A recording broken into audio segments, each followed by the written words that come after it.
Olá meus amigos, sejam muito bem-vindos ao meu podcast Vida Sem Limites com Luís Alves e a mais um episódio do Santos da Casa. Não fazem milagres. Semana passada nós falamos sobre a pessoa mais importante da nossa vida, que devemos ser nós. Portanto, se vocês ouviram o episódio, se não ouviram, vão ouvir primeiro. Eu acho que nós devemos ser a pessoa mais importante da nossa vida porque ainda que tenhamos outras pessoas que são prioritárias, filhos, o marido, a esposa, os pais, etc., se nós não nos priorizarmos, nós não temos aqui as competências necessárias para podermos, inclusive, ajudar essas pessoas que mais amamos. E hoje vamos dar uma continuação. Em sequência de nós nos priorizarmos, de nós mudarmos aqui o nosso sistema de prioridades, nós encontramos aqui uma coisa chamada manipulação emocional. E muitas pessoas não se priorizam, ou seja, a resposta que deram à pergunta que eu fiz a semana passada não foi a resposta correta, precisamente porque estão a ser alvo de manipulação emocional. Estamos a falar de abuso literal, e estamos a falar muitas vezes de chantagem, ok? Se não fores assim, se não correspondes às minhas expectativas, não vais ter isto, ok? Então vamos desvendar um bocadinho estas teias da manipulação neste episódio e falar sobre a nossa experiência e também dar aqui, quem sabe, algumas dicas que serão valiosas para vocês se estão neste momento nessas teias da manipulação.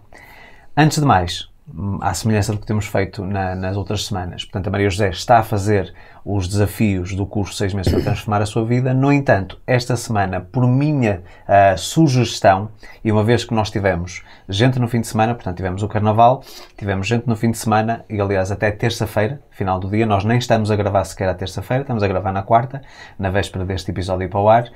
Eu disse, é melhor não fazeres o desafio desta semana, e continuas a fazer aquilo que já foi das semanas anteriores, do que estás a implementar aqui um hábito que vais ter que interromper obrigatoriamente, porque vamos ter gente em casa, portanto não vamos ter espaço para poder cumprir com este objetivo.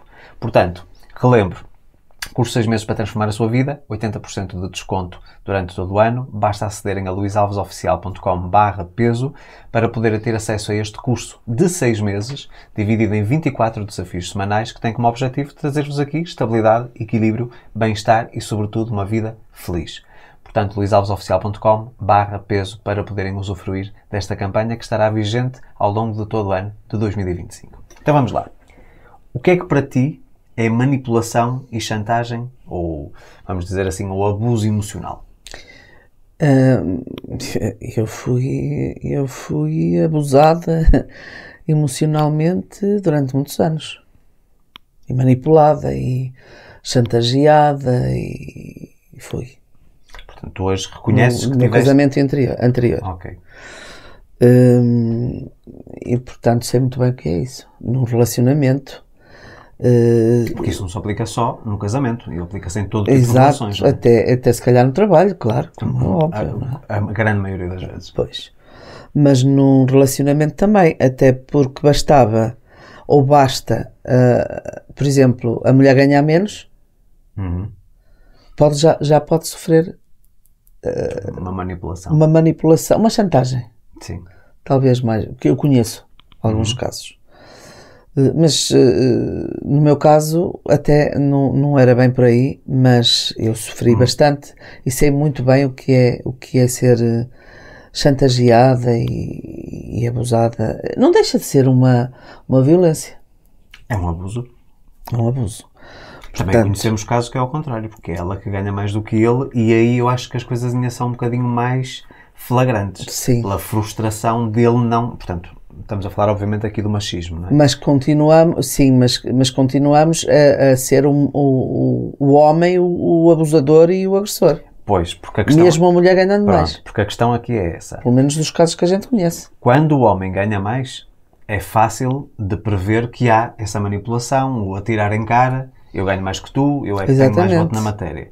Mas quando acontece ao contrário, precisamente porque choca com essa questão de que eu tenho que ganhar mais do que ela, quando ela ganha mais, há aqui outro tipo de manipulação emocional que é a base da frustração, do ataque. Estás a perceber? Porque no fundo é uma exteriorização de um complexo de inferioridade. Não deixa de ser isso, certo? Eu acho que de uma forma geral, portanto, e não querendo aqui estar a estereotipar as coisas, o homem na cabeça dele tem que ganhar mais do que a mulher, ok? E é muito difícil, mesmo em pleno século XXI, o homem conseguir reconhecer que é possível a mulher ganhar mais. Aliás, há muitos casos hoje que o homem fica a cuidar da casa e dos filhos e a mulher é que vai, é empresária, percebes? Pronto, Já se vão vendo vários casos. Mas são exceções, não são regras. Não. E precisamente quando a mulher consegue ganhar mais e o homem começa a ficar aqui com o seu ego ferido, ou a sua masculinidade, digamos assim, posta em risco, começa a haver aqui ataques. Desconfianças, ciúmes, etc. Portanto, há aqui muito abuso, não é? Precisamente porque a pessoa não consegue lidar com esse complexo de inferioridade, porque não significa que seja inferior. São apenas circunstâncias diferentes, não é? Eu acredito que no teu caso, e que tens aqui muita bagagem para transmitir, não necessariamente de forma literal, porque eu acho que isso também invadir um bocadinho a tua história antiga, e porque há outras pessoas envolvidas aqui no meio, mas o que é que tu hoje, analisando tudo aquilo que tu viveste no teu casamento anterior, o que é que tu hoje podes dizer que são os principais malefícios, ou seja, o que é que tu sofreste, o que é que te trouxe a menos, o que é que te subtraiu o facto de estás a ser manipulada e se calhar não reagires da forma correta durante essa manipulação? Portanto, a parte, tu conhecendo-me como me conheces, não é? Conheces-me bem. Mas se calhar conheço uma parte de ti que não... Não conhecias anteriormente, ok. Não é isso. Que não era visível no casamento anterior. Porque tu hoje se calhar tens uma liberdade que não tinhas anteriormente. Certo? Certo. Portanto, se calhar eu conheço uma parte de ti mais completa e eu não sei exatamente quem era a Maria José num ambiente diferente deste. Mas eu vou-te dizer o que é que eu acho que... Em que é que eu converti o abuso, a chantagem, a manipulação. A manipulação e aquela coisa de dizer quem ganha sou eu e tu assim e tu assado e não sei o quê. E eu acho que tive uma saída muito boa para não me deixar ir abaixo, para não ficar sem autoestima. Sim. Como sempre tive e tenho, e tu sabes que tenho. Mesmo nessa altura eu tinha. Então como é que eu converti isso? A parte de mim que fazia coisas que a outra pessoa não fazia, não é? E que eu sabia que eram boas e que eram enaltecedoras e que eram coisas que davam nas vistas e eu metia-as a... Como assim? Como é que eu ia dizer? Davas ênfase a essas coisas? Não, meti-me a fazê-las. Fui em frente. Ok. Ou seja, dentro do teu campo de margem de manobra, vamos dizer assim, tentaste fazer o máximo o que é que eu consegui? Portanto, o que é que eu consegui? Eu vou ter que dar alguns exemplos, porque senão não consigo falar.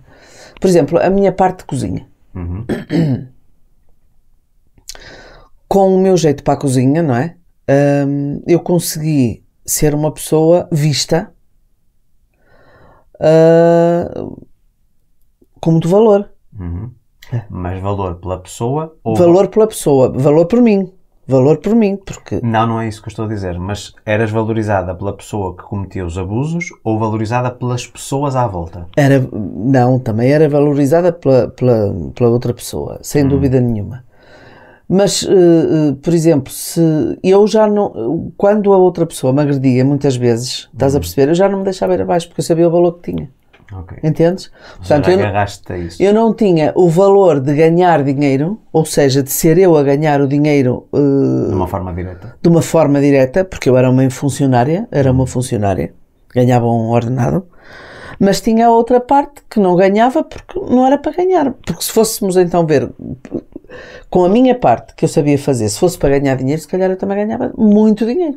Ou seja, o que tu estás a dizer é, uma coisa eram as tarefas que eram remuneradas de uma forma direta, que eram as tuas tarefas no escritório. Exatamente. Outra coisa era aquilo que tu fazias que não eras remunerada em termos de valor monetário, mas havia um valor social. Muito grande. Okay. Muito grande que, no fundo, também traziam valores. Exato. Era indireto. Portanto, o facto de eu receber bem as pessoas, de eu cozinhar muito bem e de serem comidas iguarias, etc, etc, fazia com que a outra pessoa profissionalmente também conseguisse angariar, digamos assim, mais trabalho. Exatamente, porque recebíamos pessoas que iam trazer trabalho, não é? Pessoas influentes, pronto. E essa parte minha, acho que que sempre me ajudou muito a eu perceber, eu própria... Isso é uma coisa interna tua. Pronto, mas eu quero-te dar este exemplo, e estou a dar este exemplo. Porquê? Porque acho que cada mulher tem o seu valor e se descobrir, ou a mulher ou o homem, não é? Nós todos temos qualquer coisa que fazemos bem. Eu acho. Mas agora imaginemos aqui a E seguinte que questão. pode ajudar-nos, porque eu conheço pessoas que vivem de rastos, não é? Nesta parte da manipulação e do abuso do marido e outros. Mas, por exemplo, eu acho que é isto que as pessoas devem estar a pensar neste momento. Ok, mas a Maria José teve aqui um campo de manobra, ou uma margem de manobra, para poder, dentro daquilo que ela gostava, neste caso, que era, por exemplo, cozinhar e receber, não é? De poder agarrar-se para preservar a sua autoestima, o amor próprio, Exatamente. etc. Ok? Mas e quando eu não posso? Aquilo que eu gosto de fazer, meu marido não me deixa, ou a minha mulher não me deixa fazer. Mas aí a pessoa tem que arranjar ou então tem que sair é das duas uma. Ou sai do relacionamento. Ou anula-se e escolhes anular-se. Porque o grande Não problema dá, mas não dá para viver assim. Zé, não te E na minha esqueças- perspectiva não dá para viver Pronto, assim. Mas isso é a tua personalidade. Eu não vivia assim. Pensa assim. Tu sabes e sabes analisar as pessoas que nós conhecemos, não necessariamente as que nós convivemos, mas as pessoas que nós conhecemos, sei lá, 60% ou 70% não vive, sobrevive. Certo? E para eles está tudo bem. É aquele ramo-ramo, aquela rotina que eles estão habituados, a tal zona de habituação que eu falo muitas vezes. Portanto, as pessoas vão andando sem se aperceberem que não estão a viver. Estão a sobreviver. Certo? Tu encontraste aí uma brecha, vamos dizer assim, para te valorizares. No entanto, e é aqui que eu acho que nós devemos focar, no entanto, isso também acabou por fazer com que muitas outras coisas que tu tinhas escolhido investir e fazer, que não te foi possibilitado de fazê-lo. Ok, mas também Que é aqui que eu estou a querer... certo, e tens razão. Mas eu arranjei uma forma de sobreviver a isso. E muitas vezes eu sentia-me superior à pessoa que me estava a manipular. E a abusar de mim. Entendes? Eu sentia-me... Desculpa, Sentia eu que tinhas sentia-me poder. superior. Tinha poder. E claro que tinha poder. Ok. Compreendes? E isso ajudou-me muito durante aquele tempo que eu sabia que o relacionamento ia acabar. Eu já tinha até definido isso. definido uma data praticamente, que era quando as minhas filhas estivessem formadas. Portanto, eu sabia que era um relacionamento para terminar, não é? Mas enquanto não terminava, era vamos lá ver o que é que se pode fazer aqui, uma maneira de poder viver. Não é 100% feliz, não é 100% bem, Mas de pelo menos ter o mínimo equilíbrio possível. mas aguentar isto. Ok. E aguentar de uma forma que também me dê prazer, não é? Agora, Ou seja, no fundo era um refúgio. mas também depois há outra coisa, é que há aquelas pessoas que nós também conhecemos que são abusadas, manipuladas, chantageadas, e não abrem a boca. Ficam ali caladinhas. E o que é que será que vai dentro dessas pessoas? Vão horrores. Coisas horríveis. Eu digo isto porque nem sempre me apetecia responder, não é? Ignorava determinadas coisas. Muitas vezes ignorava. Mesmo até as minhas filhas dizendo: "Oh mamã, estás a ouvir não sei o quê, não respondes nada." E eu ignorava, disse: não é para responder. Fazias um filtro já. Ok, exato. Mas sei o que sentia. Certo? Podia não responder, mas sei o que sentia. Portanto, eu também sei o que sentem essas pessoas que não... Mas essas pessoas não abrem a boca nunca, tu nunca ouviste. Não é? Sim. Abrir... infelizmente, conhecemos realmente alguns casais que são assim. E tu vais-me dizer assim: eles não abrem a boca porque estão à vossa frente. Não, nós também sabemos que não abrem mesmo a boca. Alguns, até os conhecemos menos bem. E mesmo na intimidade, num desabafo, também não desabafam isso. Ou seja, é uma dor que eles carregam, mas lá está, tu falaste aí de uma coisa muito, muito importante, que É assim. não Agora, é pelo eu não facto- era de me calar. Pronto, mas vamos agora. A maior parte das pessoas pensa que porque tomamos uma decisão, e atenção, nós não queremos de maneira nenhuma, eu acho que as pessoas às vezes confundem a nossa intenção quando expressamos isto. Nós não estamos aqui a desvalorizar os relacionamentos, de todo. E, mais uma vez, eu já disse isto e volto a reforçar. Eu, quando assumi o compromisso de estar com a Maria José, foi para estar com a Maria José. Portanto, e obviamente que eu não esperava que seria um mar de rosas a vida toda. Há os desafios, há os problemas, há as coisas que nós temos que lidar. Discórdias. Óbvio. Não concordamos em tudo. Mas como existe o compromisso, há sempre uma margem de negociação, em que o casal negocia de forma a que cada um não se anule, não é? Mas que também não desconforte o outro ao ponto de tirar a sua própria identidade. Pois, Pronto, mas também, está tudo bem. exato, mas também repara uma coisa, entre nós os dois não há falta de respeito. Nunca houve falta de respeito. Pronto, mas deixa-me só concluir o raciocínio para as pessoas perceberem porque é que eu digo que tu disseste. Quando a pessoa chega à conclusão que não dá, salta fora. Portanto, acabou, certo? Mais uma vez, nós não estamos aqui a desvalorizar o poder que um compromisso numa relação tem. Agora, quando as coisas realmente não dão, quando as pessoas não estão alinhadas, não partilham dos mesmos valores, dos mesmos interesses, não respeitam um ao outro, então eu pergunto. E quando se sentem tudo e mais alguma coisa desvalorizadas, Exato, quer dizer, desrespeitadas, como tu estavas a dizer, pá, chega-se a um ponto, eu passei por isso várias vezes, por isso Pronto, mas aí a solução é terminar. Ainda que a pessoa não saiba muito bem como vai ser o pós. Não interessa, não Mas interessa. é um reinício, é um recomeçar, não é? E eu acho que as pessoas têm muito medo disto. Tipo, eu agora, muita gente te diz, eu agora com 50 anos, ou com 55, ou com 60 é que vou mudar de vida. Vocês só se... Eu costumo dizer muitas vezes, é preferível, com essa idade mais avançada, viver em 5 anos aquilo que não se viveu durante a vida toda, Exatamente, do que estar sempre, não, agora já não vale a pena. Portanto, mais uma vez, nós não desvalorizamos um relacionamento, o casamento em si, enquanto uma coordenação, uma parceria emocional, de negócios, de tudo, nós não desvalorizamos, mas há alturas em que realmente temos que findar. E isto aplica-se não só ao casamento, como se aplica também às amizades abusivas, porque há muita gente que tem amizades que são abusivas. É aquela coisa, tu tens a vontade de ajudar, tens um coração mole, gostas de ajudar, de estar disponível e etc.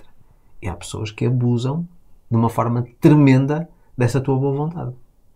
Nós também temos que ter a coerência de dizer assim, não, já está a ser a mais. Eu tenho que pôr aqui um ponto final. Porquê? Porque quando eu precisar de alguma coisa, ninguém está disponível. Mas eu estou disponível para todos. Eu digo isto e não no sentido depreciativo. Nós não somos todos a amada Teresa de Calcutá.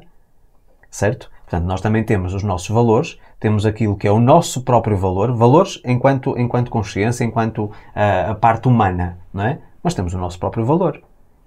Por isso a importância do episódio da semana passada, não é? Quer dizer, eu ando aqui a navegar, a ser, eu não vou dizer um pau mandado, mas a ser uma ferramenta para a vida de outros, mas eu nunca vejo a minha vida, porque lá está, eu ando aqui em modo de sobrevivência. Isso é uma coisa extremamente penosa e que eu acho que de uma forma muito tardia as pessoas têm noção. Certo? Tu, por exemplo, encontraste essa brecha. Porque depois também há aqui outra coisa que eu acho que pode ser relevante nós falarmos ou levantarmos aqui para a conversa ou para a discussão. Há as pessoas que são manipuladas, que são chantageadas, mas que utilizam isso em seu benefício. Ou seja, já que tu me fazes isto, já que tu te comportas desta forma, eu vou reverter isso a meu favor. E depois aí é uma manipulação ao contrário. Ou seja, eu finjo que estou a ser manipulado, mas utilizando a tua manipulação para te manipular a ti. também há. Isso são os tais jogos psicológicos que nós fazemos. E a mulher, se é que me entendem nas entrelinhas, a mulher tem o poder de fazer isso muito bem. Se assim o desejar, na parte íntima. Não é? Porque o homem, estamos a falar especificamente homem e mulher, portanto, o homem tem determinadas necessidades mais, até, digamos assim, biologicamente do que a mulher, e a mulher pode utilizar isso precisamente em benefício dela para dar a volta. Certo? E é óbvio que isto é tudo assim, isto é o que nós chamamos de saber viver, ok? Há pessoas que conseguem encontrar aqui mecanismos, como foi o teu caso, na parte da cozinha, de receber e etc., encontraste mecanismos para que houvesse aqui um apaziguar ou um acalmar de águas e tivesse a tua margem de manobra. Até porque, estou-me a lembrar assim de repente, até porque tu estás a dizer reverter a manipulação. Sem que a pessoa, muitas vezes a pessoa nem percebe. Pronto, mas depois também há aquela parte, opá, é assim, se me continuares a insultar, se me continuares a falar assim comigo, no meu caso, estou a falar para mim, o almoço sábado a cancelar, não faço almoço para ninguém. Lá está, tu tiveste a tua margem de manobra e tu tens uma moeda de troca. E não há mais, não há. Portanto, como é uma coisa de Maria José, como era uma coisa de Maria José, não há mais Maria José. Sim, não há alternativas. Não há alternativas. Sim. É que não havia alternativa. Sim. Nenhuma. Portanto, e aí... as coisas sossegavam. Portanto, também há essa parte que a gente sabe depois jogar. Tem que ser. Antes de mais, vou-vos pedir uma coisa, porque eu lembro-me sempre disto só no final do episódio. Se nos acompanham a partir do YouTube, por favor, subscrevam o canal, deixem os vossos comentários, as vossas curtidas e partilhem estes vídeos, estes episódios com a vossa rede de amigos, conhecidos e familiares, porque importa nós destacarmos sempre isto, que é uma coisa que é super simples e as pessoas não lhes custa nada, mas isto é importantíssimo para nós, por uma questão de nós alcançarmos mais pessoas. E no Spotify é a mesma coisa. A avaliação de podcast também é muito importante para que o Spotify recomenda a mais pessoas. Ok? Portanto, isso é importantíssimo e não custa nada. E eu estive a ver as estatísticas hoje, precisamente, e mais de 70% das pessoas que acompanham o podcast nem sequer são subscritas no meu canal. Portanto, isto mostra que, portanto, que às vezes é uma distração. Não é? Portanto, peço-vos, por favor, é uma coisa super simples, curtida, comentário, partilhar o vídeo e subscrever o canal. Ok? Eu confesso que também, antes de conhecer, portanto, no relacionamento de 7 anos que tive, eu partia aqui de uma manipulação diferente. Porquê? Porque como eu era uma pessoa que emocionalmente, portanto, na parte conjugal, eu não me sentia pessoa de valor. Eu era uma pessoa que reconheceu o meu valor profissional, enquanto amigo e etc. Mas na parte, talvez pelo meu excesso de peso, pela minha forma física, não ser aquilo que eu achava que tinha que ser para ter uma companheira à altura, vamos dizer assim, ou seja, num padrão que não fosse abusivo. Quando eu iniciei o meu relacionamento, eu permiti-me ser abusado e manipulado durante muito tempo também. Portanto, não foi tanto tempo como a Maria José, mas também senti que fui muito manipulado. E aqui era a chantagem do afeto. Eu só te dou atenção se tu fizeres, se tu proporcionares, se tu te comportares assim e etc. Então eu acredito que numa parte da minha vida eu anulava-me para corresponder às expectativas da outra pessoa com medo de não ter o afeto. E isso foi catastrófico em muitos aspectos. Certo? Agora, eu também, um bocadinho à semelhança do que tu estavas a dizer, não era na questão da cozinha, não é? Mas eu tinha muita margem de manobra para eu também poder ter aqui o meu espaço de manobra. Certo? E claro, não era 100% das vezes bem sucedido, mas consegui aprender a viver daquela forma. Pois, eu acho que o grande problema é conseguir aprender a viver dessa forma. Pronto, mas... Porque as pessoas depois vão-se habituando. Se acomodando. E o hábito leva à acomodação. E pronto, e a pessoa... E depois, eu também conheço pessoas que depois é assim, e eu agora vou-me chatear. E se encontro um pior? Pois. Se vou para uma situação ainda pior. Mas ninguém tem que ir para uma situação pior. E ninguém tem que ir para outra situação. E há muitas vezes, nós já tivemos essa experiência também, e eu, como cliente, já tive isso muito, em que havia esse abuso, essa manipulação emocional, às vezes até por defesa da própria pessoa, porque se sentia frágil, então manipulava o outro para se proteger. E é possível restaurar o relacionamento. E as pessoas conversando e abrindo-se e dizendo aquilo que sentem, é possível restaurar o relacionamento. Claro que é. E às vezes as pessoas passam 20 anos nessa manipulação abusiva na parte emocional e se calhar uma conversa de 2 ou 3 horas em que as pessoas tiram as máscaras, removem os filtros e que se abrem perante o companheiro ou a companheira, permitem que a pessoa comece a viver a partir daí. Há muita gente que aliás, acontece muitas vezes quando os filhos, por exemplo, saem de casa e têm a sua autonomia, em que o casal diz assim, ok, andamos aqui neste marasmo, às vezes nem comunicam um com o outro, até que finalmente decidem abrir. E aí começam a viver novamente. Viram outra vez namorados. E nós já vimos acontecer isso inúmeras vezes. No meu caso foi exatamente ao contrário. Foi quando as filhas saíram que a coisa piorou. Também porque já tinhas definido um prazo e não achas que isso também moldou o teu comportamento? Não, até porque quando as minhas filhas saíram ainda fiz uma proposta de irmos viver para o Brasil. E ficou assim meio a coisa... Eu até quando fiz a proposta a coisa correu muito bem. Mas... Essa parte não sabia. Foi. Então, sem querer, tu já estavas a antecipar uma realidade que querias viver e que acabamos por viver. Luís, eu quando fui ao Brasil foi em 2003. E quando te conheci foi em 2005. Quando me divorciei foi em 2005. Certo? Sim. E eu quando vim do Brasil em 2003... que o meu ex-marido não foi, fomos 5 mulheres, eu, as minhas filhas e 2 amigas, tivemos um mês no Brasil.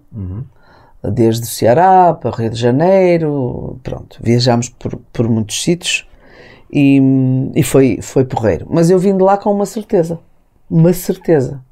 é de que eu queria ter lá uma casa. Ok, sim, ok. E quando cheguei, e as casas naquela altura, imagina, num condomínio que tu conheceste depois, aliás, depois ficámos lá uma semana, eu levei-te para lá, para tu conheceres, aquilo um T2 custava em dinheiro português 15 mil euros. Estás a perceber? Era a oportunidade. Não. Portanto, e era para alugar. Sim, para rentabilizar. Exato. Estaria alugado o ano todo, mas um mês qualquer que eu quisesse, tirava para mim. E eu cheguei a Portugal com isto e, claro... Sim, mas um apartamento de férias não é viver no Brasil. Não, espera. No Brasil. Espera. Eu vim com essa certeza e eu vou comprar uma coisa lá. Porque vou investir lá. Pronto. E depois falámos melhor. Disse, olha, depois tivemos uma conversa e disse, nós podíamos até ir embora. Dizia, também já estou farto de trabalhar e não sei o quê. Então vamos embora, vamos viver para lá. Fazemos lá umas compras, vamos a comprar uns apartamentos, pomos-los a render e vivemos disso. Com a boa reforma dele. Sim. A minha não é nem por isso. E também não tinha idade, ainda nem agora tenho. Sim. Portanto, falámos nisso e a ideia até correu muito bem essa conversa. Mas foi só na hora depois.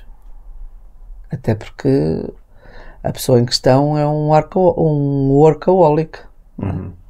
Portanto, não deixava o trabalho. E pronto. E depois, isto foi tudo de 2003, estás a ver, em 2 anos a minha vida que mudou logo. Ok. Mas eu quando lá fui disse, eu vou comprar aqui uma casa. E a minha ideia era comprar um apartamento lá no Ceará, em Fortaleza, no Aquaville. Essa era a minha ideia. Porque eu adorei... E viver lá, até. Entendes? Sim. Não estava lá bem. Estava. Aliás, foi lá que veio esse desejo de irmos para o Brasil. Pronto. Mas mesmo para viver, um condomínio fechado, com uma segurança brutal, sim. com um restaurante, com tudo, piscinas, o mar no pé. Aí. Pronto, para mim fazia todo sentido. Mas não deu de uma maneira, deu de outra depois. E lá fui, e lá fomos. Não fui com um, fui com outro. Ainda levei melhor companhia do que era outro. Portanto, ainda fiquei a ganhar. Quando há intenção muito forte, de uma maneira ou de outra, a vida acaba por nos proporcionar aquilo que queremos. Pode não ser aquilo que nos vai trazer o que nós esperamos, mas conseguimos viver. Chega-te só um bocadinho mais para cá, por favor. Para cá? Sim. Porque nós temos agora também a parte técnica de ver se o ângulo está correto. Porque depois aqui temos a parte da edição, porque também temos que ponderar enquanto estamos a gravar. Está bem assim? Está. Eu acredito que aquilo que eu tenho visto mais a acontecer com clientes, sobretudo em casais, porque a manipulação e aquilo que nós falamos desta chantagem e este jogo psicológico e emocional, que parte normalmente dos relacionamentos. Sejam relacionamentos mais sérios, portanto um casamento, seja namoro. Mas uma das coisas que eu tenho visto muito, especialmente nos últimos 5 anos, tem a ver com manipulação de filhos perante os pais. Os pais são os meus clientes, não é? Depois temos os filhos. Seja a questão da reivindicação dos seus direitos sem terem deveres, porque hoje existe muito isto, infelizmente com a propagação das redes sociais, os TikToks da vida e etc. Vemos muitas crianças e adolescentes a reivindicar direitos. Ou seja, eu tenho que ter isto, vamos imaginar, eu tenho que ter as sapatilhas da marca X, porque toda a gente na minha escola utiliza essas sapatilhas, eu tenho que ter o telefone XPTO, porque se eu tiver um telefone inferior vou sofrer bullying, o vestuário, o tipo de programas, crianças de 14 anos a querer sair à noite, certo? E há uma manipulação. Isso são exceções, vamos falar aqui dos 14, que já há um bocadinho mais de liberdade, mas onde é que eu quero chegar? O inferno, e temos que chamar os bois pelos nomes, como se costuma dizer, o inferno que muitos pais passam para corresponder às expectativas dos filhos e se anularem todos os dias.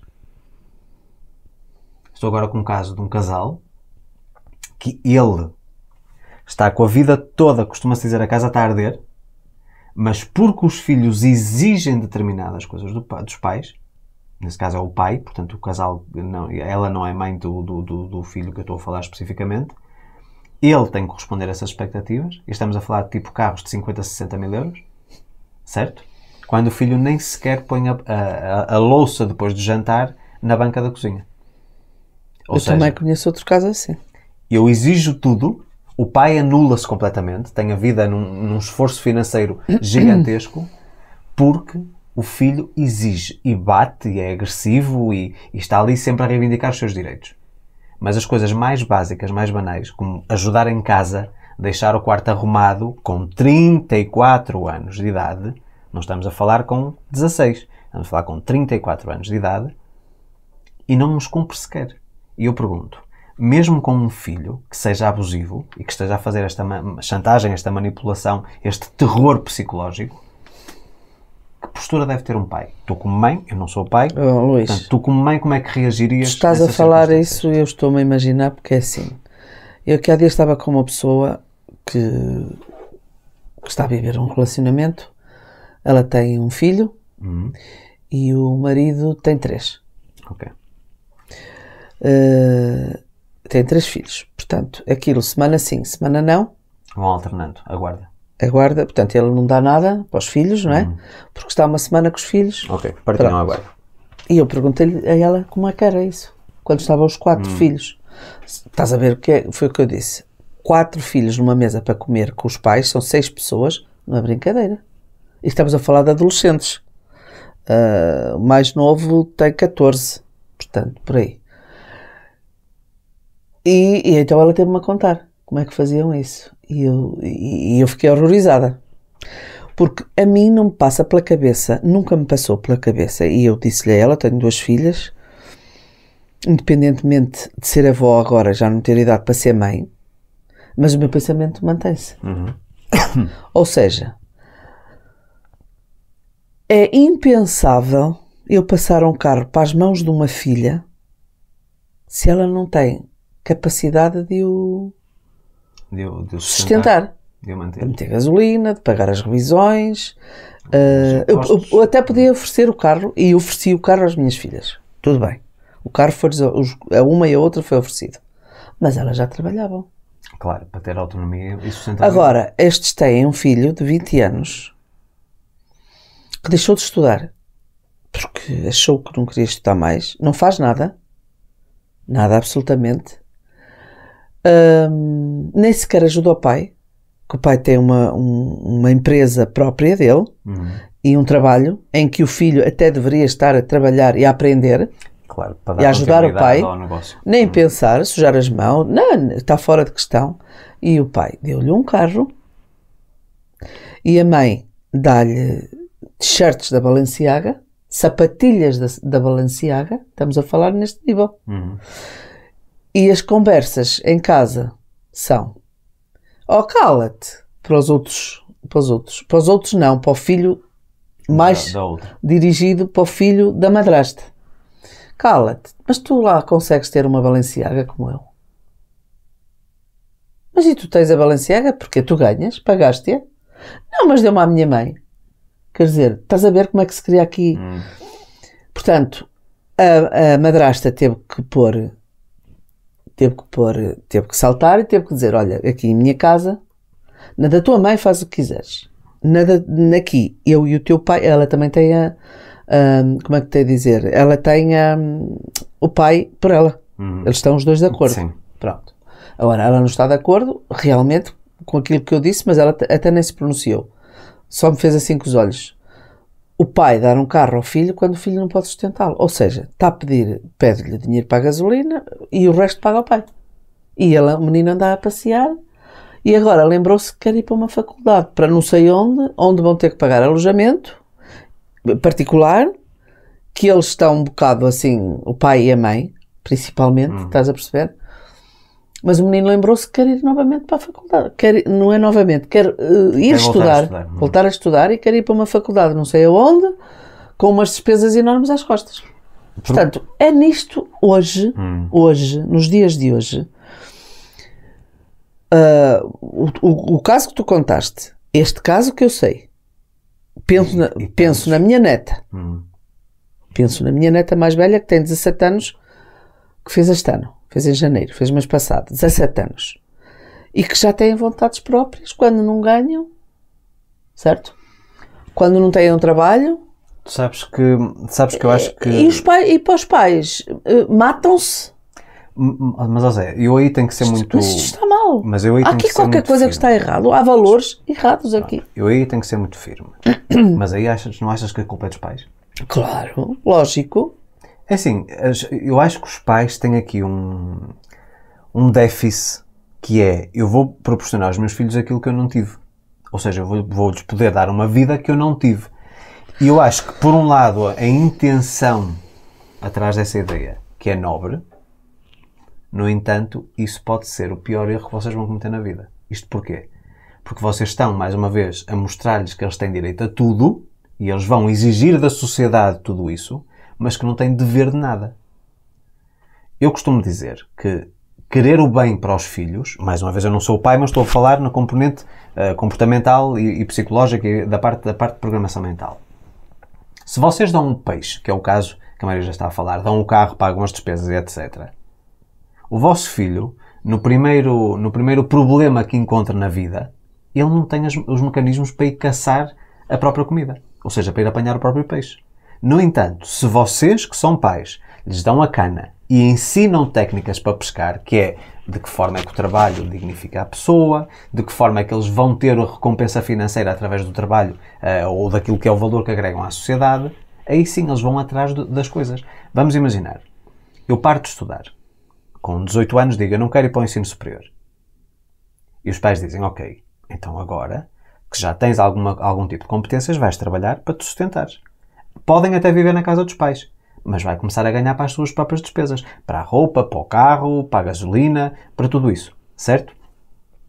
Mas se os pais continuarem a paparicar e depois o filho com 20 ou 22 ou 23 ou 25 ou às vezes 30, eu quero voltar a estudar, e os pais já têm a sua organização, o seu planeamento financeiro bem estabelecido, de repente vão abdicar de tudo aquilo que tinham planeado porque o rapaz ou a rapariga quer ir estudar. E eu pergunto, não é muito melhor dizer assim, queres estudar agora? Tiveste a oportunidade no tempo normal. Então agora, se queres estudar, vais pagar pelos estudos como tanta gente faz assim pelo mundo. Arranjas um emprego. Arranjas um emprego, E até vais que estudes estudar. à noite, não é? Quem quer as coisas e quem tem os valores bem íntegros, sabe perfeitamente que não há nada de borla. Na vida não há nada de graça. Nada. Zero. Há sempre um preço a pagar por tudo. E os pais estarem, no fundo, a passar a mão no pelo, como se costuma dizer, não, eu não vou fazer com que os meus filhos passem por isso, ai, coitados, já viste que é tão difícil. É difícil para toda a gente. Pois é. E as Obviamente pessoas- que é. E lá está, é o saberem fazer-se à vida.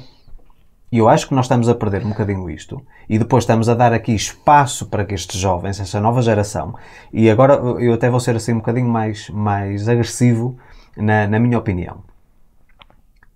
Esta nova geração, e é assim, não é melhor nem pior do que qualquer outra que antecedeu a esta geração. Mas eu começo a analisar os problemas que nós vamos ter daqui a 10 ou 15 anos, em que as pessoas já estão numa idade supostamente de vida funcional e que não vão estar com vida funcional nenhuma. Nós estamos a criar uma geração de incompetentes, de preguiçosos. E isto custa-me dizer porque há muita esperança em relação às novas camadas, às ideias que trazem, à inovação que podem trazer, mas quando eu vejo que a grande maioria das pessoas com 30, 35 anos ainda estão na casa dos pais e não têm projeto nenhum para a sua De vida, vida. isso é uma coisa assustadora. Porquê? Porque são estas pessoas, e se formos a pensar até no sistema político e social, são estas pessoas que, no fundo, vão trazer a sustentabilidade da sociedade de quem hoje, ou amanhã, ou daqui a 10 anos, se vai, por exemplo, aposentar. Estás a perceber? Ainda Se não está- for uma sociedade ativa e funcional, e que esteja realmente a contribuir para alguma coisa para a sociedade, então eu pergunto, o que é que vão estar a fazer? A reivindicar, a vir para manifestações, temos direito a tudo e vão virar subsídio-dependentes? Isso não faz sentido nenhum. Mas Percebes? os pais não se... Não se tocam. Não. Não se apercebem que lhes estão a fazer mal. Porque nós temos conhecimento. Dizer não Esta às vezes é semana- uma grande lição de vida. Esta semana não tivemos conhecimento de um rapaz nosso amigo que foi internado. Sim. Um rapaz, uma joia de rapaz. E percebemos o que é que estava por trás, já não é o primeiro. Já não é a primeira vez que foi internada. Já esteve internada a pagar milhares por mês. Não deu em nada, porque só esteve um mês ou dois. Não deu em nada. Agora arranjaram numa coisa mais com ajudas e não sei o quê. Vamos ver se vai dar alguma coisa. É um rapaz da tua idade. Com 40 e tal anos que vivia sempre com os pais. Pensa comigo. Se alguém que não lhe faltou nunca nada. Nunca nada. Nunca. Tinha sempre uma mesada ali para gastar e fazer o que quisesse. Sem trabalhar, sem fazer trabalhar. Nada. Não precisava de ter uma vida funcional nem de bater, de ir para o batente. Exatamente. Certo? Então o que é que a pessoa pensa? E os pais não se aperceberam que ele que estava a entrar nas drogas, e ele também não era aquela pessoa desgraçadinho, que há alguns que se nota, não é? Sim. Mas ele não se notava. E só começaram a perceber quando começou a faltar dinheiro em casa, e bens pessoais em casa, e nos amigos e tal, aí começaram a perceber que se passava ali algo de estranho e foram ver o que é que se passava. E os amigos descobriram tudo. E depois ajudaram, estão todos a ajudar, toda a gente está a ajudar. Claro. Mas não sei se vão a tempo e não sei se vão conseguir. E quem é que fez isto? Foram os pais. Infelizmente, todos estamos de acordo neste aspecto. E com esta pessoa, foram os pais. São pessoas... Criaram as condições para que ele tivesse essa margem de manobra. Pessoas com um comércio, em que ele praticamente andava por ali, mas nunca fez nada, não é? E pronto. E era preciso um carro, davam-lhe um carro. Depois vinha o seguro, pagavam tudo. Sabes? Nunca teve um relacionamento. Estável e equilibrado. Nunca teve nada. Sabes que é uma coisa engraçada que eu ouço inúmeras vezes. É muito triste. Eu às vezes, ou através de programas, ou documentários, ou podcasts, ou às vezes até livros, autobiografias, etc. E mais. Deixa-me só concluir a ideia. Uma coisa engraçada que eu vejo nas pessoas que nós podemos dizer que são líderes na sociedade, grandes empresários, empreendedores, pessoas mesmo da área política, grandes pensadores, etc., que em relação aos filhos especificamente, que dizem não, os meus filhos estão à espera da minha herança para serem alguém da vida, estão muito enganados. Todos eles falam assim. E porquê? Porque precisamente eles têm a noção do malefício que é estar a criar... Eu vou utilizar esta expressão não com conotação negativa, mas vocês vão entender onde é que eu quero chegar. Os meninos mimados, certo? Ou seja, meninos que têm... Como é que se dizia antigamente? Que têm um pau nas costas que não se conseguem envergar? Como é que se dizia? Estás a ver essa expressão? Há uma expressão antiga, eu acho que eram os meus avós que diziam isso. Nós utilizamos aqui uma expressão que é vergar a mola. Vergar a mola é trabalhar, é fazer-se à vida. E esta nova geração tem um pau no meio das costas que não os permite vergar. Ou seja, não os permite fazer à vida. O problema é que o pau, quem os colocou foi os pais. Certo? Portanto, o que é que se quer dizer com isto? Se as pessoas que são líderes na sociedade, que são pessoas que se destacam nas suas respectivas áreas, em relação aos filhos, não lhes proporcionam uma vida facilitada apenas porque são milionários ou multimilionários, é porque se calhar eles sabem alguma coisa. É porque eles sabem que vão ser pessoas disfuncionais, que não vão ter qualquer tipo de vantagem, até porque já falamos inclusive sobre isto. Nós estamos a desviar aqui um bocadinho do tema, mas está tudo à volta também dessa manipulação dos filhos para com os pais.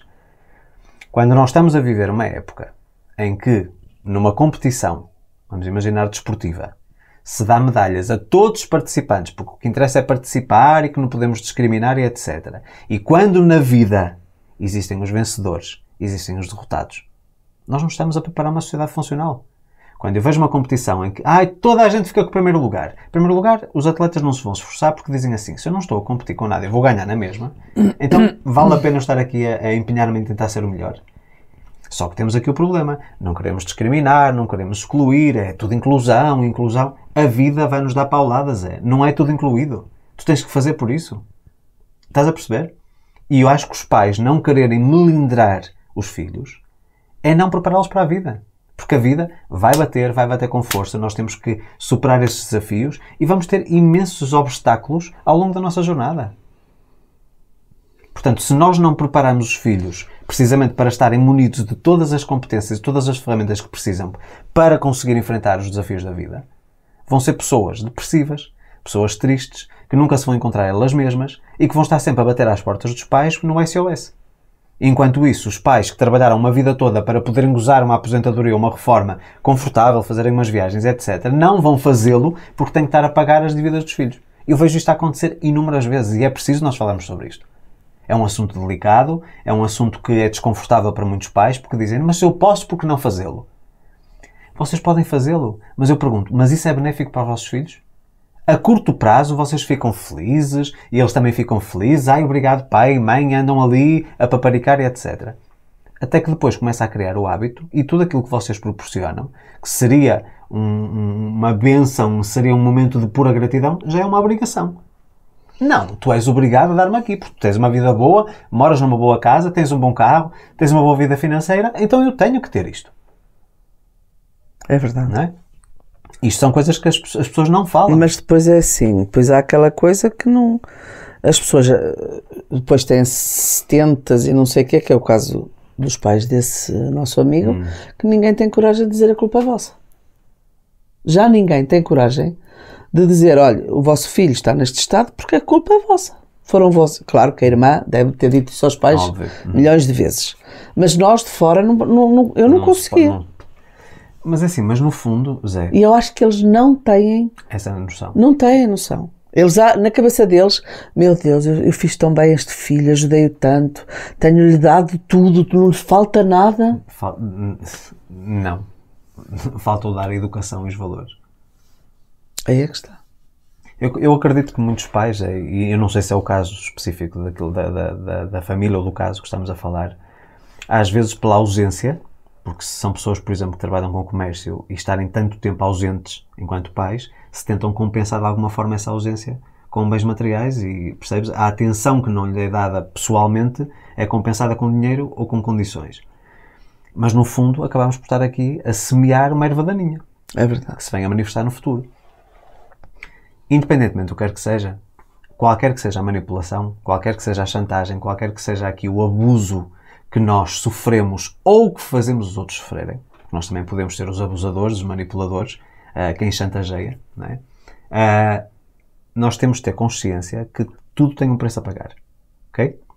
Quando somos nós nessa posição de abuso, de autoridade, inevitavelmente isso costuma-se dizer, sai o tiro pela culatra, não é? Portanto, atenção que muitas vezes o tiro vem para nós. Nós pensamos que estamos a disparar perante ao outro e qualquer dia, como foi o caso da Maria José, provavelmente, digo eu, não quero estar aqui a levantar falsos testemunhos, se calhar o ex-marido nunca pensou que a Maria José ia dar este passo, precisamente porquê? Porque estava nessa posição de abuso e achava que ia ser permanente, que ia ser eterno, certo? Até que a Maria José disse, tinha poder não. sobre mim. Pronto, é isso. Portanto, saiu o tiro pela culatra, porque a pessoa estava sossegadinha, não fazia absolutamente nada para mudar esse comportamento e a Maria José caiu fora. Pois, certo? Exatamente. E depois, quando nós estamos na posição de abusados, ou seja, nós somos as vítimas. Eu vejo isto a acontecer, volto a reforçar, não só nos casais, como pais para filhos, como também amizades, que já falei no início do episódio. Eu vejo aquele amiguinho que é o patinho feio, salvo seja, em que ele é o bonzinho de todos. Toda a gente abusa. Toda a gente pega no telefone, é aquela pessoa que vai fazer o recado, certo? Até que um dia essa pessoa lhe salta a tampa, parte a loiça toda, como se costuma dizer, e de repente nós perdemos essa peça fundamental de uma malha que se chama amizade, não é? E nós só é que dizemos, se calhar eu não devia ter abusado tanto. Nós costumamos dizer muitas vezes, e aqui no jargão da sociedade, que não faças aos outros aquilo que não queres que façam a ti, certo? Às vezes isso pode ter uma interpretação equivocada, porque se calhar às vezes tu tens de fazer aos outros aquilo precisamente que não queres que te façam a ti, porque é aquilo que eles gostam. Certo? Porque é aquela coisa, tu não dás ao outro aquilo que tu gostarias para ti, tu dás ao outro aquilo que ele gostaria para ele. Tens de estar por dentro das preferências da pessoa. E quando nós não temos essa noção, nós começamos a ter este papel abusador, mesmo que às vezes seja de forma inconsciente. Eu e a Maria José temos alturas em que eu tenho consciência que de parte a parte nós começamos ali a roçar a questão da manipulação. Começamos a fazer um jogo psicológico. Mas depois temos a destreza e temos a consciência também pelo tipo de relação aberta que temos, não é? Espera lá, eu estou a entrar num campo que não devo entrar. E se isto começa a virar a rotina, nós perdemos aqui o fio à meada. Claro. Certo? Então aí nós paramos, pensamos, falamos, pedimos desculpa se assim for necessário, redefinimos, reavaliamos e começamos, ou continuamos em frente de uma forma diferente. E tem que ser assim, se não for assim não dá. Agora, também é muito importante a parte da expressão. O que é a expressão? A partir do momento em que vocês sintam que estão a ser manipulados ou que outra pessoa está a ter um comportamento abusivo, vocês dizerem imediatamente que estão a ser alvo, que não estão a gostar e que a pessoa está a extrapolar aqui uma barreira que não deveria fazê-lo. Okay? A ultrapassar o limite. Exatamente. Porque aí vocês ainda estão a tempo, está a começar. Exato. E às vezes a pessoa nem tem essa noção. Há muitos casos, por exemplo, de pessoas que vivem frustradas nos seus trabalhos, não gostam daquilo que fazem, levam na cabeça dos chefes e que estão ali a sofrer uma pressão, não é só pressão, é quase um espírito de ameaça, ou tu fazes isso ou atinges aqueles resultados, ou então és despedido, etc. Portanto, há numa pressão emocional muito grande, certo? No trabalho. E chegam a casa, o que é que fazem? É descarregar, em que lá está. Quando começa a acontecer isso, se não houver uma comunicação por parte de quem está a ser alvo daquele peso todo, dizer assim, olha, atenção, eu compreendo que estejas frustrado com o teu trabalho, mas eu não sou o teu chefe. Nem tenho culpa. Nem tenho culpa de nada. Portanto, o que eu te posso fazer é ouvir, ok? Uma posição de escuta, de apoio, e se calhar até juntamente contigo nós refletirmos o que é que tu podes fazer no teu trabalho para diminuir essa dor. Agora, não penses que agora é que eu vou ser saco de pancada. Porque, no fundo, esta questão da manipulação é nós, no fundo, estamos a ser saco de pancada dos outros. Eu ouvi, agora há relativamente pouco tempo, há uma semana ou duas, houve um episódio que a pessoa dizia que nós somos o esgoto dos problemas dos outros. Ou seja, a pessoa tem problemas, não consegue lidar de frente com esses problemas, nomeadamente dizer ao chefe, olha, mas você pensa que está a falar com quem? Dê-me as ferramentas que eu consigo fazer as vendas, mas agora você exige as vendas e não me dá condições. Pronto, por aí. Então, eu pego e descarto todos esses problemas, essas frustrações, para ficar eu equilibradozinho na pessoa, se calhar, que menos merece. Muitas vezes acontece isso. Então eu digo muitas vezes, muito cuidado quando vocês precisam de desabafar, precisam de descarregar e estão frustrados, irritados e revoltados com certas situações, porque normalmente a primeira pessoa em quem vocês descarregam é se calhar a pessoa que vocês mais amam. E se essa pessoa desaparece do mapa, desaparece de cena, vocês ficam sozinhos. E aí não estamos a falar necessariamente só de companheiro, às vezes é o vosso melhor amigo, que está constantemente, sempre que vocês ligam, é sempre para falar qualquer coisa negativa. E como aconteceu isto, e porque isto está mal, e isto. Chega a um ponto que a pessoa satura. Eu não tenho que ser o esgoto dos vossos problemas. Certo? Mesmo em relação, eu ainda no outro dia mandei uma mensagem bastante assertiva a uma cliente. Ela dizia-me, eu nem me mando mensagem, porque sempre que eu mando mensagem são coisas menos positivas nesta fase da minha vida. Portanto, há uma série de coisas que ela tem que resolver numa fase de transição. E eu disse, não, mas esse é o meu trabalho. Eu estou aqui para te ouvir e não vejo isso como problemas ou coisas negativas. Vejo como uma situação que tem que ter solução e então eu vou-te ajudar a chegares a conclusões para poderes resolvê-la. Mas esse é o meu trabalho. Mas quando o cliente começa a entrar num ciclo em que acha que eu sou o saco de lixo dele, eu aí também tenho que pôr limites. E digo, atenção, que esse não é o meu papel. Eu estou aqui para o ajudar a arranjar soluções para os seus problemas. A superar esses desafios, essas barreiras que você tem encontrado na vida. Mas atenção, que eu não sou aqui o descarte. Percebes? Portanto, também há uma imposição da minha parte, ainda que a minha profissão esteja muito associada a resolver problemas. Percebes? Pronto. Mas isto tudo para dizer o quê? Recapitulando. Se nós somos a pessoa, ou que deveríamos ser a pessoa mais importante da nossa vida, e se nós ou abusamos dos outros, ou manipulamos os outros, ou então somos manipulados e alvos desse jogo, ou esse terror, essa teia psicológica de manipulação emocional, então há qualquer coisa que nós temos que mudar. Pergunta-se assim, o que é que, vamos imaginar que tu estás a ser alvo, imagina tu hoje, vivendo o que viveste no passado, mas era hoje, 2025, ok? O que é que tu hoje farias de diferente para encerrar ou para cessar esse abuso, essa manipulação? Hoje, que já tens mais maturidade, já passaram muitos anos, o que é que tu farias hoje, 20 anos depois, para corrigir esse problema ou para tratar esse problema? Se eu passasse agora pelo mesmo? Sim.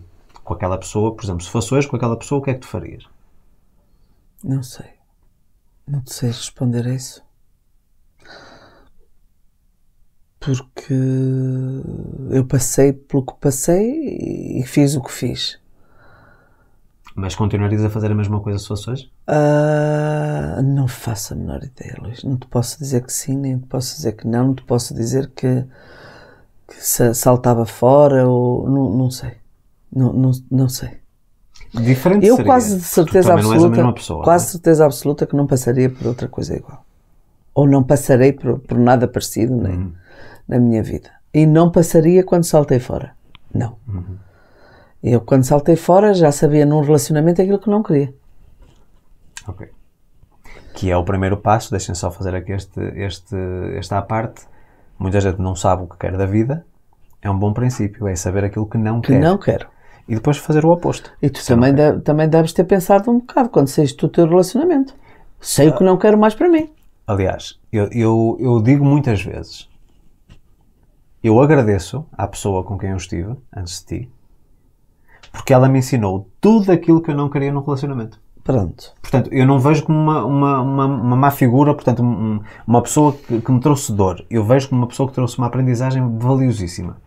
Tudo aquilo que eu não quero no relacionamento era o que eu tinha com ela. Pronto. Portanto, era muito mais fácil eu definir aquilo que eu queria. Entendes?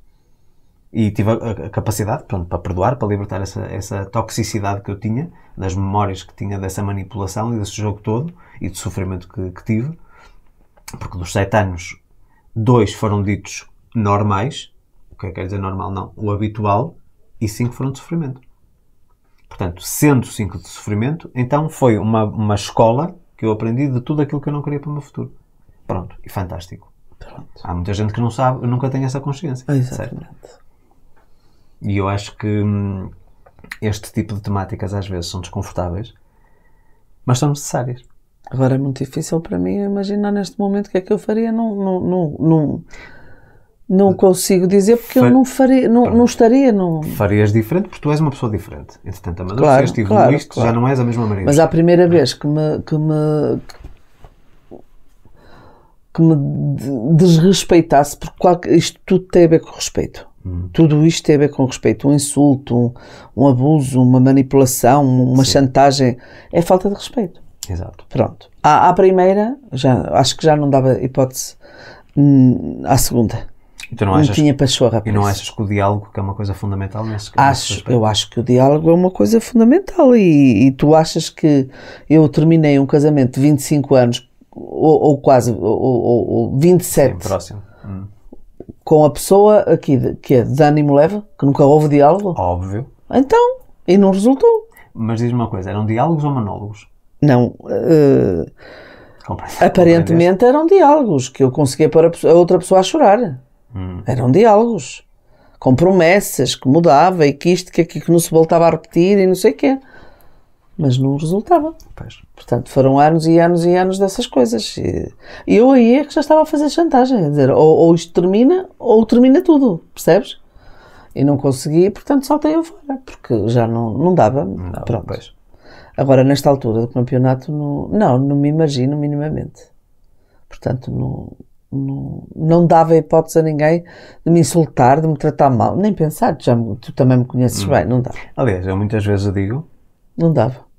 Não consigo imaginar. Exato, exatamente. Aliás, como eu acho que vocês também não conseguem imaginar. Uma pessoa com a personalidade da Maria José, que ela transparece muito bem em todos os episódios. E tem o povo dela, não é? Que também admira muito a maneira de estar na vida. Como a outros devo irritar, mas pronto. Não podemos agradar a todos. Mas somos certo? assim. Peço desculpa, mas realmente... Mas quero dizer, as pessoas admiram Maria José por esta frontalidade, esta impulsividade, ter sempre a resposta na ponta da língua, portanto, isto é tudo fantástico. E depois começam a dizer assim, como é que foi possível uma pessoa com esta personalidade estar a dizer que sofreu abusos durante quase 27 anos? Não é a mesma pessoa. É que é verdade, é que foi de início. Eu vou dizer o seguinte, a Maria José mostrou-me, já foi há algum tempo, portanto a Maria José ia documentando a vida toda. Eu fui sempre muito de escrever, ler e escrever. E nós encontramos um escrito, como ela diz, portanto um baú com vários cadernos e vários diários e etc, em que ela foi identificar em solteira, portanto na altura do namoro, que ela já criticava e já falava sobre os mesmos problemas que depois, com 20 anos de casamento, continuaram a manter-se. É verdade. E eu só lhe fiz a pergunta assim, se no namoro tu já vivias isto e já tinhas identificado isto, então o que é que te levou a ir em frente? E a Maria José confidenciou-me uma coisa, que já falamos também sobre isso, talvez na segunda temporada. É verdade. A Maria José disse assim, pois, eu reconheci isto, mas eu pensei, eu vou conseguir mudar a pessoa. Estava completamente convicta que ia conseguir mudar aquela pessoa. E chegamos aqui novamente à conclusão. A única pessoa que nós temos poder de mudar somos nós. Mais ninguém. Nós podemos, até tem tudo a ver com este tema, nós podemos manipular, chantagear, fazer o que quiser, mas se a pessoa não quiser, a pessoa não muda. A decisão é individual. Eu posso fazer a cabeça da Maria José, fazer-lhe aqui 30 por uma linha para ela corresponder a uma expectativa minha. Mas se ela não quiser, ela não muda. Mas eu compreendo isso muito mais tarde. Só que hoje tens essa maturidade e na altura não tinhas. Se tu me perguntares quando é que foi que eu me apercebi de que não conseguia mudar a outra pessoa e que era assim, ponto, ou aceitas ou não aceitas, Ok. eu acho que te respondo que foi muito tarde, muito tarde, mas tipo, muitos anos. Estamos a Já falar... finalmente? Não, talvez no nascimento da minha segunda filha, ou seja, 85, 5, 6 anos. Depois do início do relacionamento?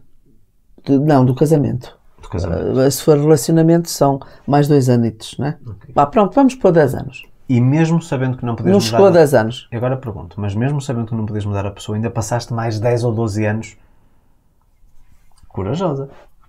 É verdade.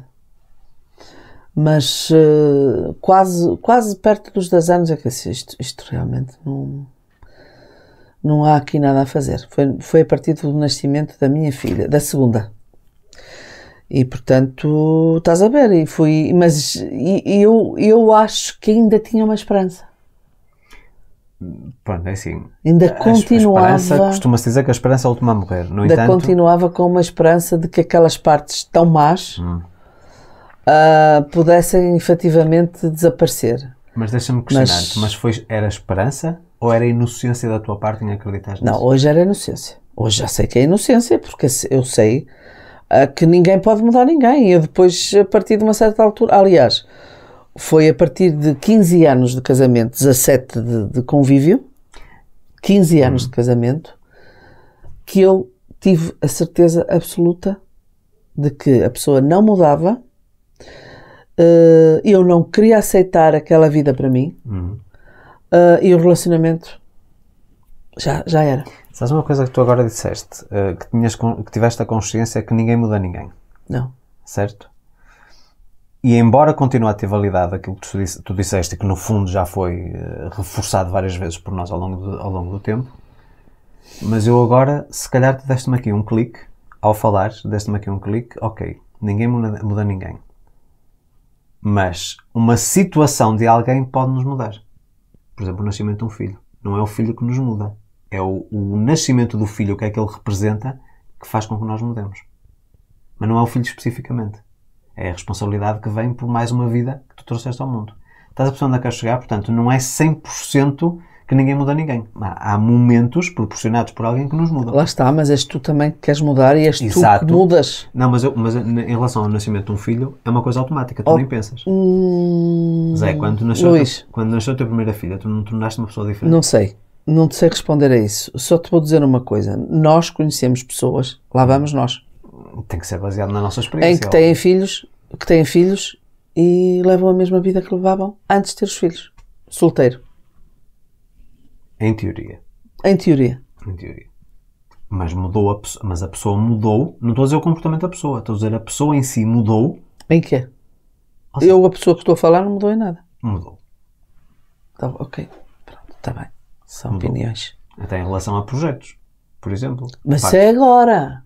Isso já é mais para... Estou a dizer quando foi pai. No início. Não mudou. Absolutamente nada. Portanto, isto já vai de pessoa para pessoa. Ok. Percebes? Ok. É só por aí. Agora, na generalidade das pessoas, eu acho que há alguma coisa que seja impacto, ou seja, uma coisa que mexa com a pessoa no sentido emocional. Ser pai e ser mãe é das coisas que mexe mais com o ser humano. E não aí, ainda que tu não escolhas não mudar nada, há uma parte de ti que muda. Mas é o acontecimento em si e não necessariamente a pessoa. Estás a perceber onde é que queres chegar? Portanto, não deixa de ter validade aquilo que nós defendemos até hoje. Acho que há uma coisa que todos, ou também não é todos, mas a grande maioria descobre que é um amor incondicional. Por exemplo, quando tem um Aliás, filho. há muitos que acham que só descobrem o que é verdadeiramente o amor quando tem um filho. Quando vem o filho. Pronto. Porque nunca viram nada assim. Exato. Como um avô. Já me disseste também que achavas que amavas as tuas filhas, mas quando sim. vêm os netos é outra coisa completamente É outro nível. É outra coisa que eu não sei. Aí nem quero falar, porque eu não sei explicar. Pois. Porque eu não vou dizer que amo mais a minha neta do que as minhas filhas, ou que amo mais as minhas diferente. filhas. Mas eu tenho pessoas, avós, que dizem, não, eu gosto muito dos meus netos, mas os meus filhos são os meus filhos. Eu não posso dizer depende isso. de pessoa para Eu já pessoa. não digo isso. Aí depende de pessoa para pessoa. Mas que ouvimos quase com unanimidade que quando a pessoa é avó, que de repente há uma série de coisas que se despertam que a pessoa não sabe explicar. Exatamente. Não é? E pronto, portanto, agora eu acho que a parte mais interessante desta partilha que nós fizemos é realmente saber a vossa parte. Ou seja, vocês também partilharem, através dos comentários do YouTube ou do Spotify, aquilo que são as vossas experiências. E até alguém dizer-nos o porquê que sofre estas coisas todas e não salta fora ou não toma uma atitude. Porque eu já sei, por experiência, que de certeza que se houver alguém nestas condições que há, Possivelmente não vai manifestar. umas não vão dizer que há, outra que não tem, que seja estilo Maria José, vai dizer sim, eu sofro, ou já sofri, isto. não salto fora por isto, ou já fiz isto, ou já fiz aquilo. Tenho a certeza que quem estiver neste momento a passar por estas coisas já fez 1001 coisas para tentar compor e não compôs. E não vai compor porque não vai conseguir mudar a pessoa. Pois. Que o abusa, seja filho, seja amigo, seja marido, seja pai, seja o que for. Não vai conseguir. Mas mais uma vez vocês podem se mudar a vocês mesmos. Exato. Portanto, é aí. Quando a solução não passa por nós tentarmos mudar o outro e chegamos à conclusão que não o podemos fazer, então aí só temos que mudar nós.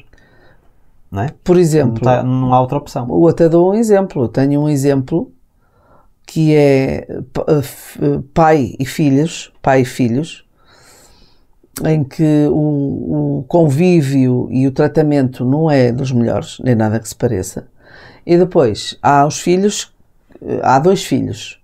Uma decidiu aceitar o pai como é e decidiu não pode cortar e nem quer cortar relações com o pai de maneira nenhuma. Ela entende que é pai e que ele não tem culpa de ser assim, por isto, por aquilo e tomou uma decisão. É meu pai e eu vou ter que o aceitar. E quando ele se passa, eu deixo passar. E passado meia hora já nem há nada com ele e aceitei isso tudo assim direitinho. O outro filho e irmão já não aceita.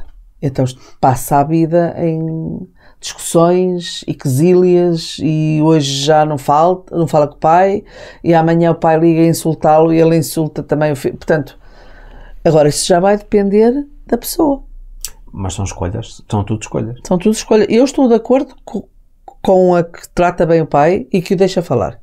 Eu se fosse comigo, eu fazia isso, porque não andam cá muito mais tempo os pais, não é? Velhotes e tal.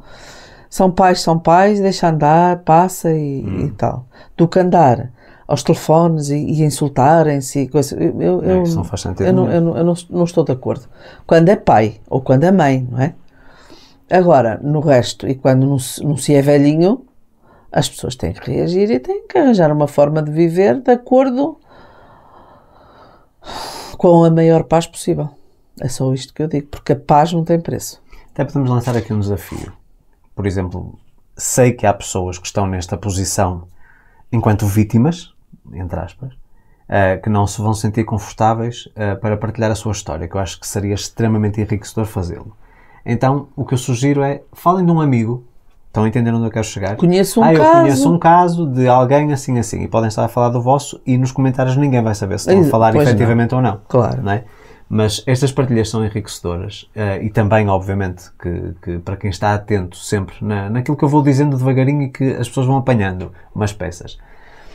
Nós vamos ter em breve, quando eu digo em breve é nos próximos meses, mas bastantes, vamos ter um espaço privado, confortável, onde vocês podem realmente exteriorizar tudo aquilo que quiserem sem estarem expostos, ok? Portanto, que tem a ver com a Escola da Vida, um projeto que possivelmente no segundo semestre deste ano estará disponível, porque aí os vídeos vão ser partilhados de uma forma, portanto, restrita, certo? E vocês só dentro da comunidade de pessoas que pensam da mesma forma, que estão lá todas para se ajudar umas às outras, é que vão ter acesso a essas palavras, às vossas partilhas. E, portanto, aí sim vai ser aquilo que eu chamo um ambiente seguro para as pessoas poderem exteriorizar aquilo que verdadeiramente sentem, sem estarem a ser criticados. Percebes? Estamos ali para ajudar uns aos outros. E, portanto, acho que é um dos projetos que eu estou mais ansioso. E aí já ansioso. se pode falar de tudo à vontade. Exatamente. Mas enquanto isso não acontece, ok? Estamos a fazer os possíveis para que isso aconteça o mais rápido possível. No entanto, é algo que exige muito trabalho, especialmente a parte técnica de programação, porque não queremos fazer uma coisa qualquer. Queremos fazer uma coisa com pés e cabeça e que vocês tenham ali muitos recursos valiosos para poderem realmente encontrar aqui opiniões, poderem desabafar, poderem encontrar até um grupo de convívio, porque eu digo muitas vezes também que as pessoas sentem-se, que estão aqui no desenvolvimento pessoal e a aprimorar quem são, às vezes sentem-se um bocadinho solitárias, não é? Os aliens, não é? Portanto, então quero criar realmente uma plataforma para todos os aliens que se sentem um bocadinho desamparados e que fora da caixa. E que lá poderão no fundo comunicar. Sim, por falarem fora da caixa. Eu já tinha dito que a semana passada, portanto, que ia estar, e foi, 2 dias da semana passada, 100% dedicado a produzir o Fora da Caixa. Bem sucedido, portanto, consegui produzir a parte bruta, não é? Portanto, as aulas, inicialmente, e agora estamos na parte de edição e de programação e de poder transformar aquele conteúdo bruto em algo que vocês possam consumir. Então, relembro que só quem é subscrito na minha newsletter é que vai receber acesso ao novo curso Fora da Caixa, possivelmente no prazo máximo de 2 semanas. Só vocês é que vão ter essa informação. Para todos os outros, só daqui talvez a 1 mês e meio é que vou abrir ao público. Então, se vocês quiserem ter acesso a este curso gratuito assim que ele sair, newsletterluisalvesoficial.com, na parte inferior da homepage tem lá um campo para preencherem e subscreverem a newsletter. E a partir daí serão comunicados assim que o curso estiver disponível. Eu vou fazer os possíveis para que seja o mais rápido que eu conseguir. Estamos a fazer os possíveis. Aliás, amanhã vamos passar praticamente toda a tarde numa reunião a trabalhar o curso. Portanto, quero realmente entregar isso o mais rápido possível. Relembro também, por falar em curso, que estamos com 80% de desconto no curso 6 meses para transformar a sua vida. O mesmo programa que a Maria José e mais de 200 pessoas estão a fazer este programa. Portanto, 80% de desconto através do link luisalvesoficial.com/peso. Um programa de 24 desafios semanais que tem como objetivo ajudar-vos a prosperar, a ter abundância e, sobretudo, uma vida equilibrada e feliz. Gostaríamos muito de contar com a vossa presença neste projeto. É um investimento que eu acho que é para a vida e é compatível com qualquer outro programa que vocês estejam a fazer, ou leitura de livros, ou o que for. Portanto, é basicamente um programa de mentoria em grupo que reúne tudo aquilo que eu aprendi ao longo de 10 anos. Mais de 10 anos, eu já fiz 11, mas como este programa foi produzido antes, portanto, mais de 10 anos de experiência com os meus mentorados. O que é que eu faço com todos eles e que toda a gente pode fazer também? É o que está neste programa. Portanto, esperamos ter agregado valor à vossa vida com este episódio e este foi mais um Santos da Casa. Não fazem milagres. Mais uma vez, relembro, subscrever o canal do YouTube, curtida, comentário e partilha e no Spotify também deixar a avaliação do podcast. Voltamos para a semana com mais um episódio. Muito obrigado pela vossa audiência. Uma boa semana. Boa semana para todos.